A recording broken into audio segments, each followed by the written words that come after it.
what's going on, everybody? Eliot, Shorr-Parks here, Matt Lombardo. Day 5 on Radio Row, and I was saying this to you earlier.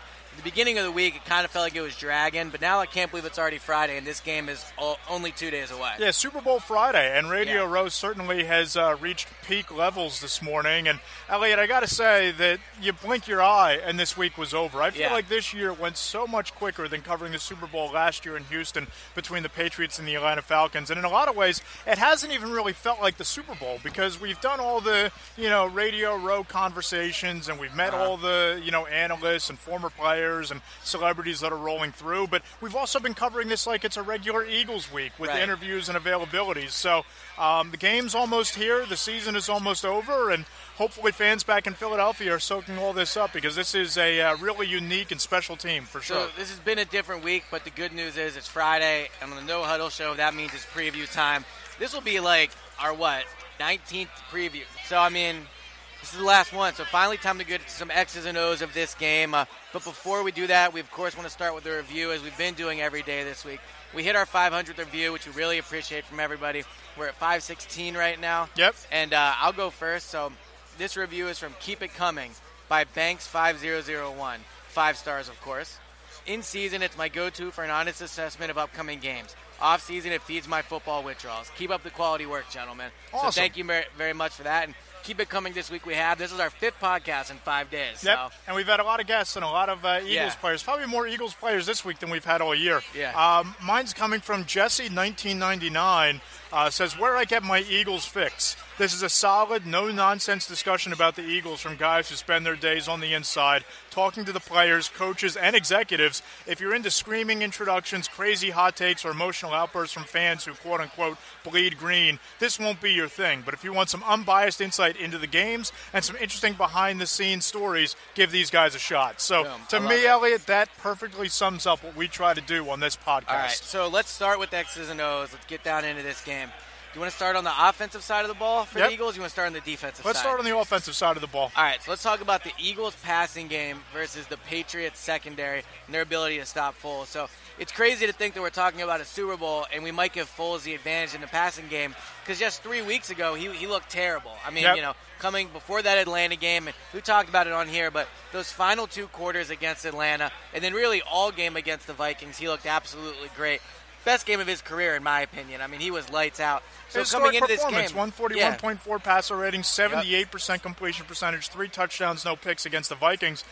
I don't think we can expect him or anybody to play that well on Sunday against the Patriots. But, Eliot, I got to say, I love this matchup, and not just because of Foles versus the defense in general. I think you have a lot of favorable matchups within that. With Zach Ertz against Patrick Chung, I think you're going to be able to, utilize Nelson Aguilar's speed down the field against a Malcolm Butler type of a corner. I think that you're in a really good opportunity here, especially now that they use these run-pass options for Foles to kind of use some deception to beat this Patriot team down the field. So the Patriots on the season are giving up an average of 250 yards per game passing.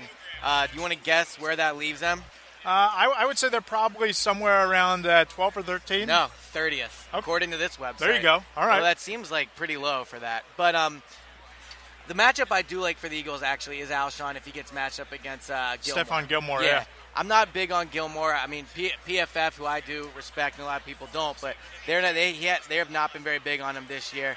I think this is a matchup Alshon can win. And, of course, heading into the Super Bowl, I'm going to say I like the matchup for Alshon. So it only took 20 games. But I think if they really try to get Alshon the ball, and you saw it, Foles and Alshon really start to get on the same page last week. The deep pass that Foles had him was great. The second touchdown was a phenomenal throw by Foles, and Alshon did a good job getting open. But I think that's a matchup the Eagles can really exploit. Yeah, I think that Stephon Gilmore is as good as they come at the cornerback position, and he made an athletic play to swat the ball away in the AFC Championship game and knock down a Blake Bortles pass on 4th down to end the game. But I think that this is a matchup that, with everything else going on, the attention that's going to be paid to Ertz, the run-pass options where you're going to have to respect both the running play or the passing play on every snap, it's going to create some mismatches. And Doug Peterson has shown over the last month or so that he's done an excellent job of not only scheming Alshon Jeffrey open, but finding those mismatches and exploiting them. Yeah, I agree. And the thing is, too, that really impressed me about Foles' games versus the Vikings, they did a good job putting it deep, which is something when they were really clicking earlier in the year with Wentz, they did a great job of. But when Foles initially took over, against the Giants, against the Raiders, and his limited action against Cowboys, they weren't doing a good job throwing it deep. Patriots allowed 59 passes this season over 20 yards. So they're a secondary that you can beat deep.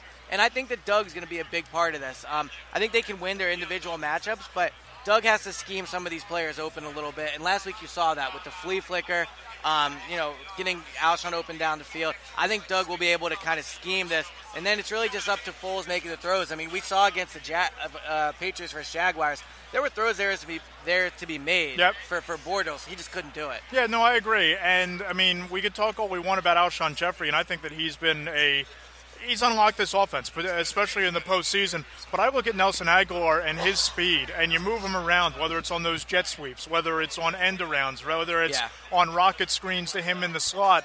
Getting him the ball in space in creative ways, it was critical to the Eagles getting a big gain against the Falcons. They did a nice job of getting the ball into his hands against the Vikings. And I think you have to make a concerted effort to get Nelson Aguilar involved in the game plan on Sunday. But I just want to talk about Zach Ertz for a second, because he's, Eliot, my dark horse MVP candidate in this game. Okay. And I love the matchup of him against Patrick Chung. I think that that's one where he can dominate. And I've written this a few times throughout the course of the week.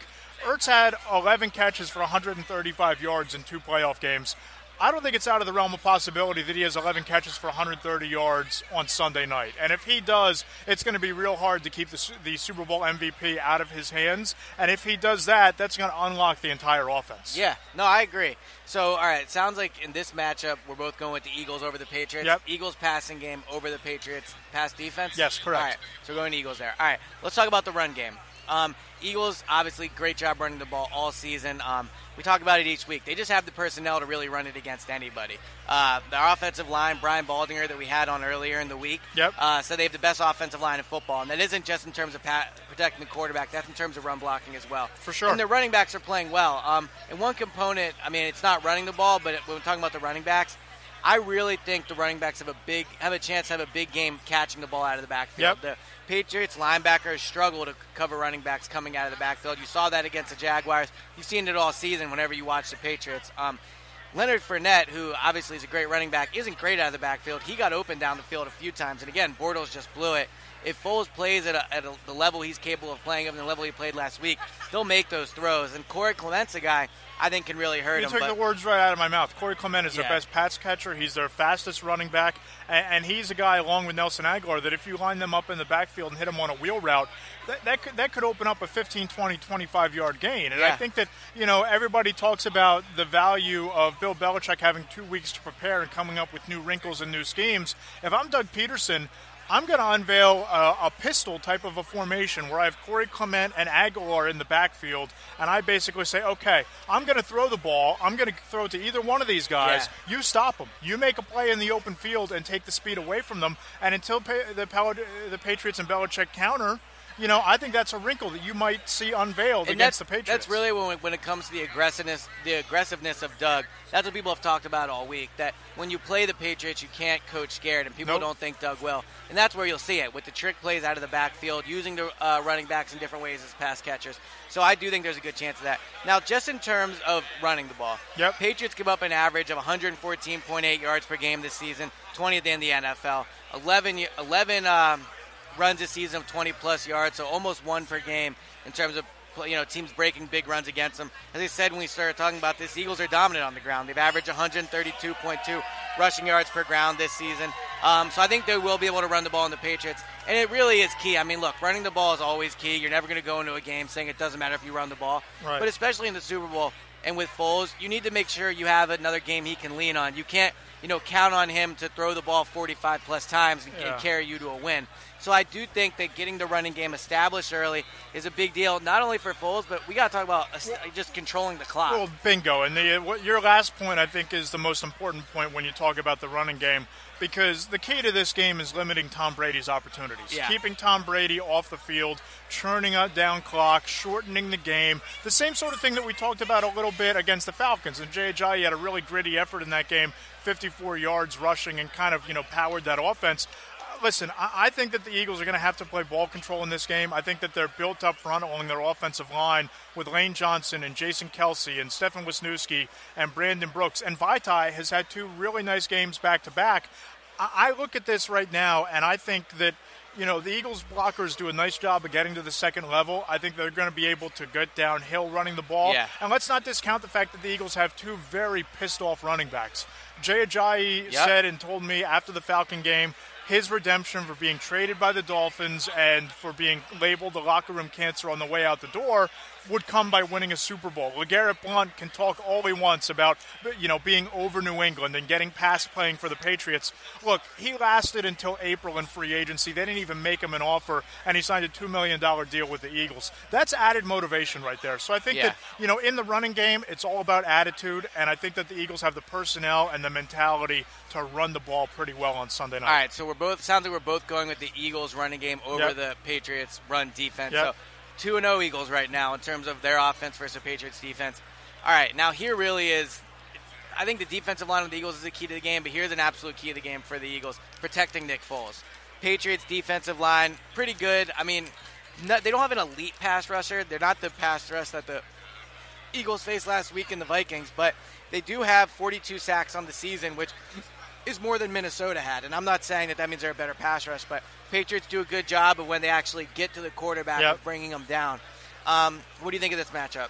Again, I mean, this is going to be a common theme here, and I'm really trying not to sound like a homer, but I like the Eagles' offensive line. I mean, I think that I agree with Brian Baldinger. I think that they have the best offensive line in the league, and they give up, some pressures here and there, but last I checked, I think Nick Foles has only been sacked 1 time in 2 playoff games. And not very mobile either. It's not like he's making a miss. And I think that the Vikings defense, and especially their pass rush, is leaps and bounds better than New England's. I think Atlanta is a faster defense than what the Patriots are bringing into Minnesota on Sunday night. So this is another one where I give the edge to the Eagles' offensive line and the pass protection versus the pass rush. Yeah, I agree. I mean, look, like Baldinger said, they have the best offensive line in football right now. Jason Kelsey playing at all-pro level. Lane Johnson. How Pulivilli Vaitai even having a good game last week against the Vikings, against Everson Griffin. He's been great ever since Wisniewski came back. Once Stefan Wisniewski came back, and that playoff game against the Falcons was a really great game, probably a career game for Wiz. It might have been Vaitai's best game as well, and he was really steady last week. So, I'll take the Eagles' offensive line. I'll take Vaitai. The one interesting matchup to me will be, I mean, look, Kelsey just said playing at all-pro level. Not the biggest center. I mean, that's been well publicized. Malcolm Brown of the Patriots. He's a big dude. Not very tall, but he's heavy. I think he's like 330 or something like that. So that could be a potential matchup issue for the Eagles. But I think Kelsey's just so good at getting out space, and I think you can exploit that with Malcolm Brown. I mean, you put Kelsey, have him go to the side of the field, get the screen game going. He can beat Brown out there. So I do think I'm going to give the edge to the Eagles' offensive line in terms of protecting Foles over the Patriots' defensive line. Yep. So, I mean, 3 for 3 here in terms of the Eagles so far. So I'm going to go ahead and guess you're going to give the edge to the the Eagles offense versus the Patriots defense. I am, especially because of the line of scrimmage. All right, so now we move to the Eagles defensive side of the ball, a side of the ball that's been playing really, really well as of late. I mean, only gave up 7 points last week or 2 weeks ago against the Vikings, and they only gave up 10 points against the Falcons. So they're playing at all-pro level. Pass rush has been great. Secondary has been great. Here's the question. Are you as confident about them on a neutral field in the Dome as you are at home in Philadelphia? This is kind of nuanced. Yes, I'm as confident with them on a neutral site away from Philadelphia because I've seen them have big games on the road before. They did a really nice job in L.A. against Jared Goff. They did a really nice job against the Redskins way back in Week 1 on the road in a division game in a hostile environment. But here's the thing. I think one of the biggest reasons why I'm picking the Eagles to win this football game is because of the defensive line and how well they generate pressure with their front four and they don't have to blitz.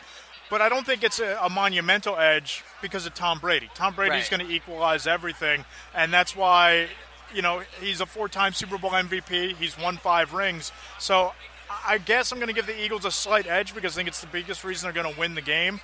But I don't think that this is going to be a blowout mismatch, right. if you know what I'm saying. Well, let's talk about the Patriots passing attack versus the Eagles secondary. So obviously, when you start with that, you start with Brady, and everyone knows his resume. You just spoke about he's playing at All-Pro level once again.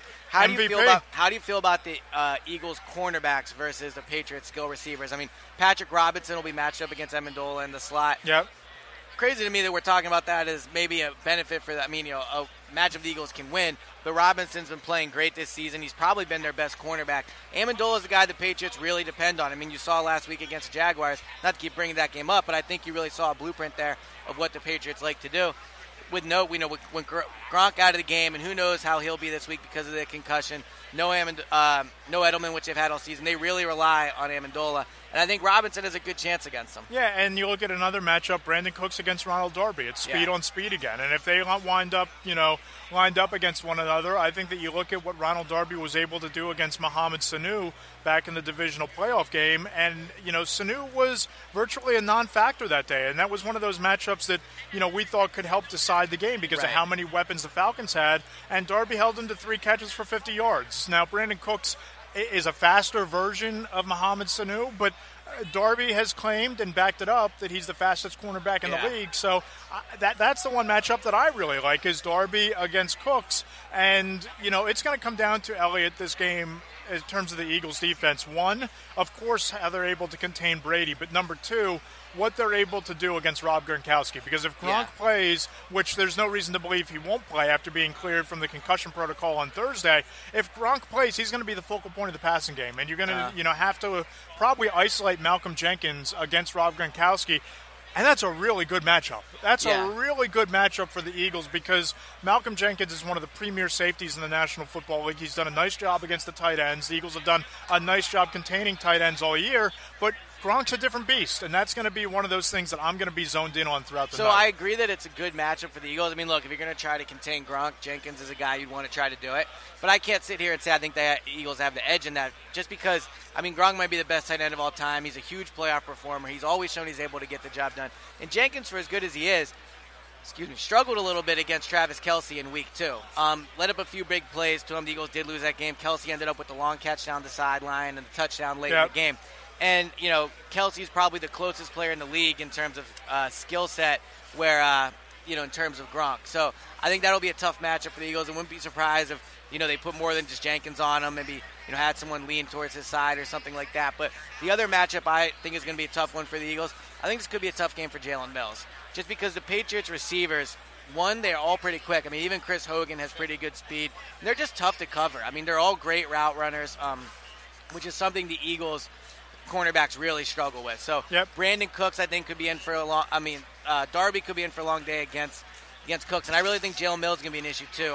We had on Baldinger earlier in the week. No, sorry, it was Adam Kaplan earlier in the week. And he said he thinks Brady's going to throw the ball 45-plus times. That's a recipe for disaster for the Eagles because, I guess you would prefer to have, shut the run game down, but you don't want Brady throwing the ball that much. And I really think the Eagles cornerbacks are going to struggle. So I'm going to have to give the edge to not just because of Brady, but just because of the matchups in terms of receivers and the tight end. I'm going to give the matchup to the Patriots passing attack versus the Eagles pass defense. And I think it's pretty much a push, and I probably lean Patriots here. But the biggest thing with Tom Brady is you don't want him to have the ball in his hands late in the game, either with the lead or nursing a one-score. I'm trying to go back from one-score deficit. So, to me, I think that this is what it's going to come down to. It's going to come down to the Eagles having the ball last and not giving Brady the chance with any time on the clock to drive down the field.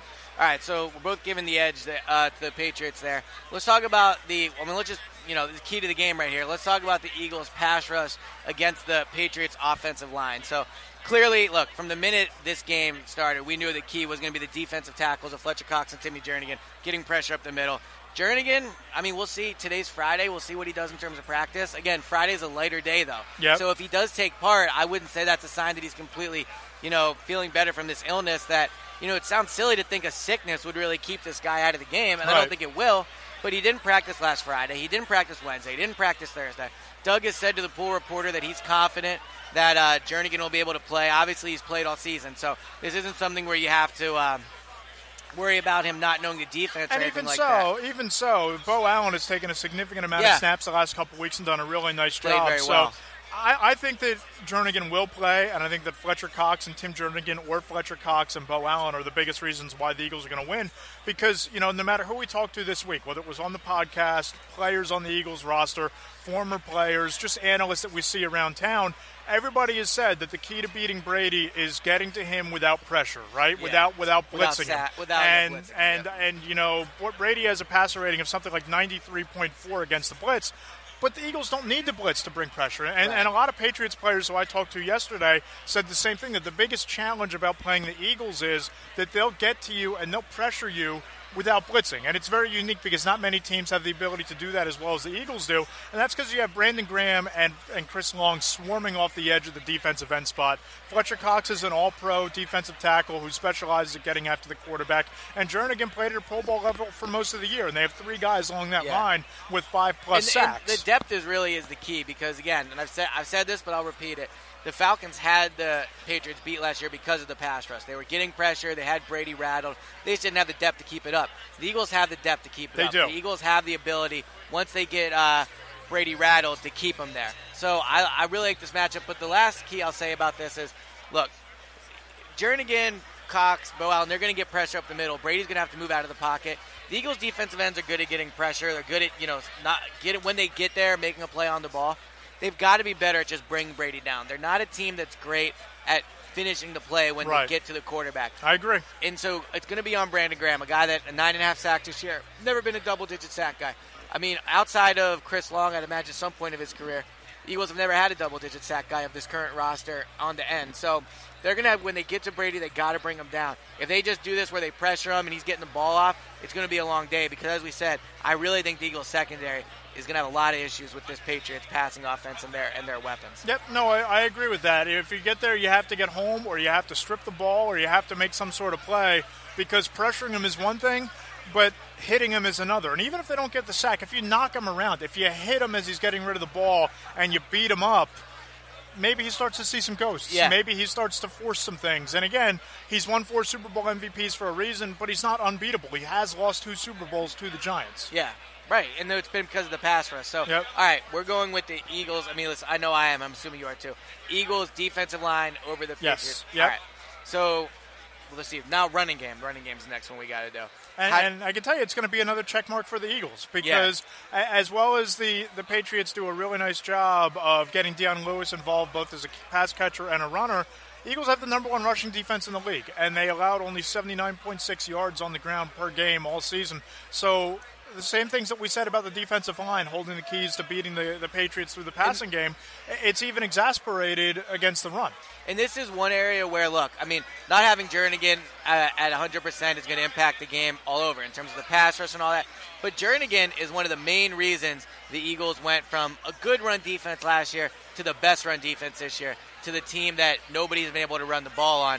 And that's going to, I mean, if he's not playing at 100%, it's going to hurt the Eagles' run defense. Bo Allen's a good run stopper, but he's not Jernigan. Jernigan's one of the best run-stopping defensive tackles in the NFL. So, I mean, the Patriots this year, they were a top 10 run offense. They're able to run the ball. As you mentioned, they like to use their guys a lot as receivers out of the backfield. But the Eagles were the best run defense in the NFL during the regular season. And I think that they'll be able to, once again, shut down the Patriots' running attack. So, really, when it comes to the Eagles' defense versus Patriots' offense, it's going to come down to the pass rush, as we kind of, predicted coming into this.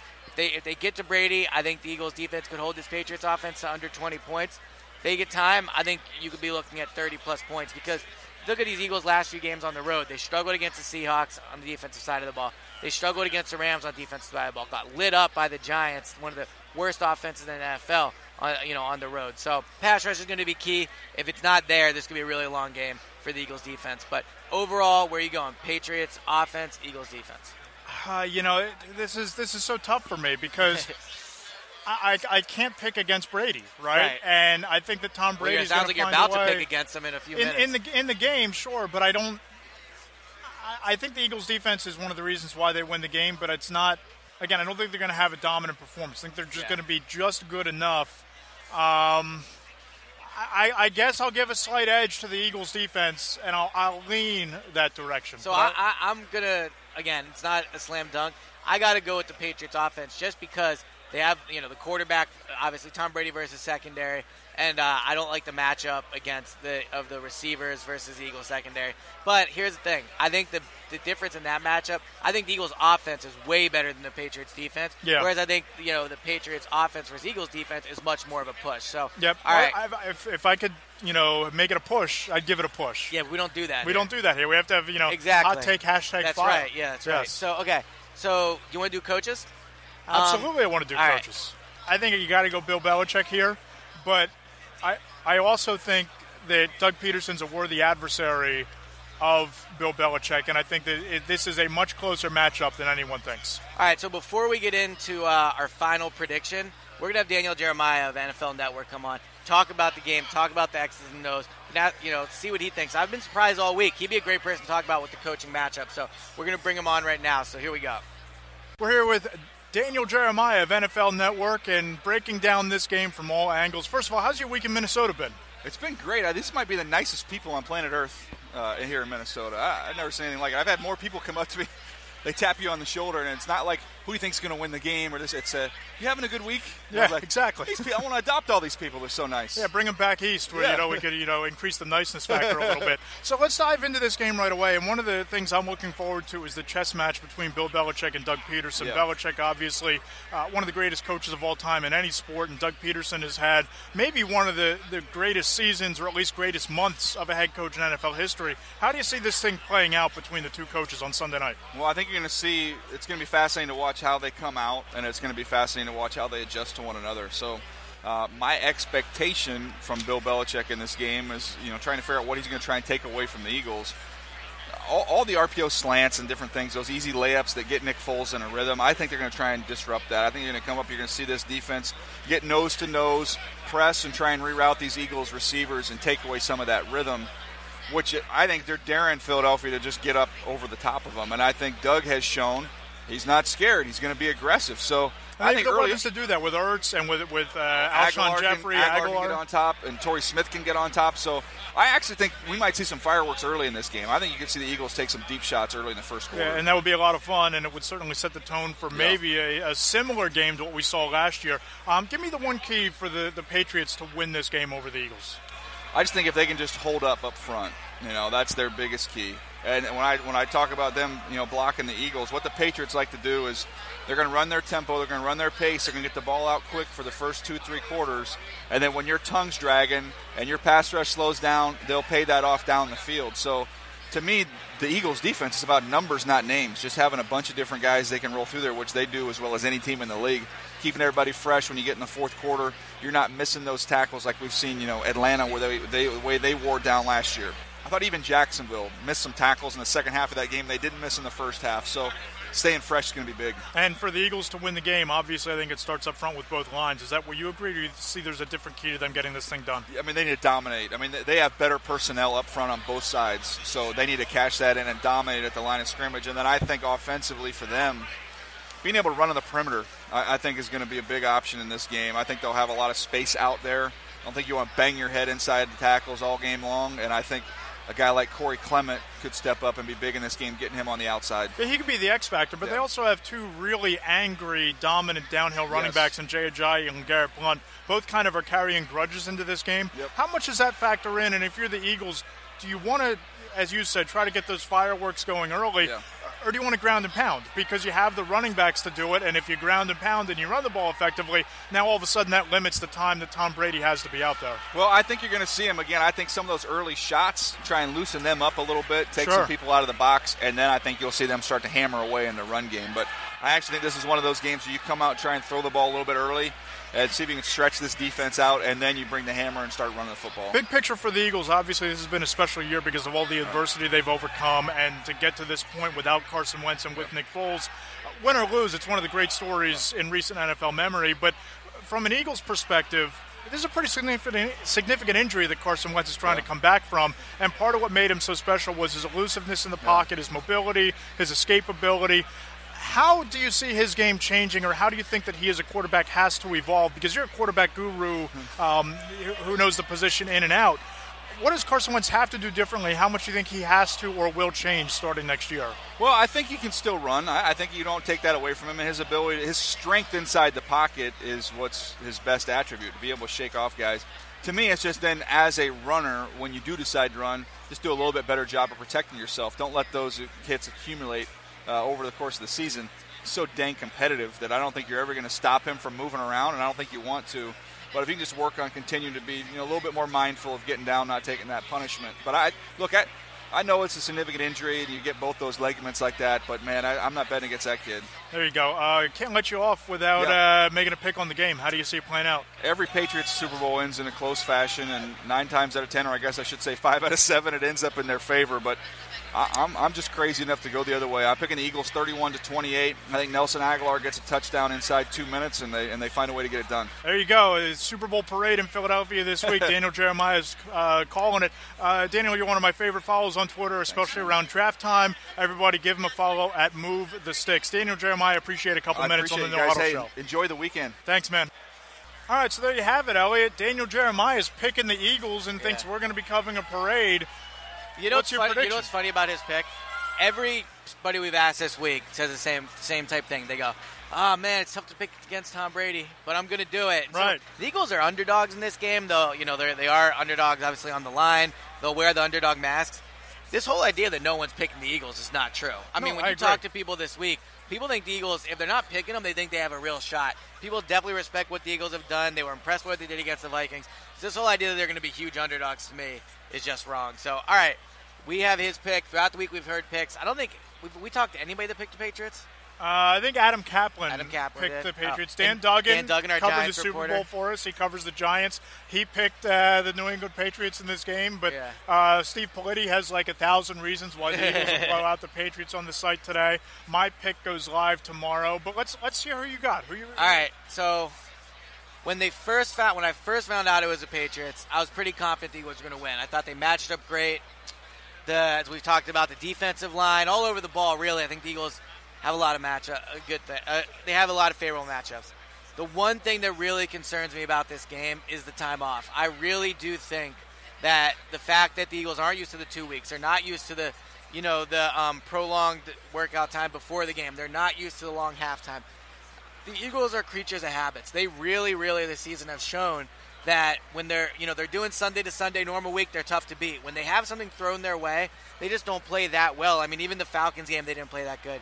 And I know I've harped on this a lot, but I really do think it's a big deal. So I think this is going to be a very close game.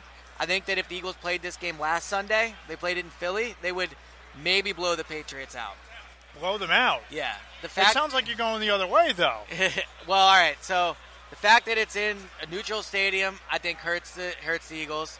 Time off hurts them. I think they have matchup problems in the secondary. Tom Brady, I've seen it with my own 2 eyes twice. It's just impossible to beat this guy in the Super Bowl. I saw the Seahawks blow it on the last play. I saw the Falcons blow the 28-3 lead. I've seen it. But I just can't pick against the Eagles. I just can't do it. I can't do it. I think they have enough things where you can rationalize it, and then I think the X factor goes to them. And the other thing I'll say is this. Patriots dynasty is ending. They're having the coordinators leave. You read the ESPN articles. Dynasties very rarely end on a high note. And I think this is the end of it.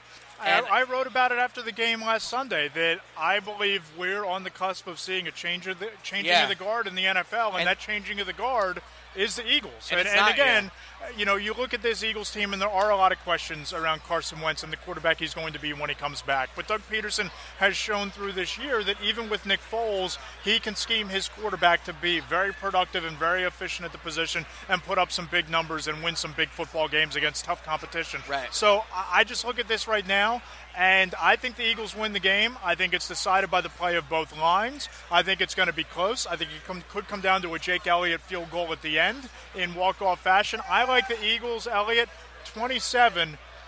All right, I'm going with the Eagles too. I'm going Eagles 24, Patriots 20. It's going to be a nail-biter. I think they might fall behind early. I think they'll heat up, though. The pass rush, the depth they have there will really show in the second half. Picking the Eagles, which means, Matt, we started this podcast, OTA's training camp. Yep. We started the preseason, week 1. We just picked the Super Bowl, and we picked the Eagles to win it. And we're going to be doing a post-game pod from the Super Bowl, win or lose, right? I mean, that's and maybe from the parade. Maybe from the parade. maybe we will live pod from the float. Right. So, all right, man. This is it. This is it. So it's been a fun ride. It's been a fun ride. Eagles fans, look, no matter what happens on Sunday, we'll talk about it after the game, good or bad. It's been an amazing season. And, Matt, I'll talk to you after the game. Everybody enjoy it, and we'll talk to you from U.S. Bank Stadium.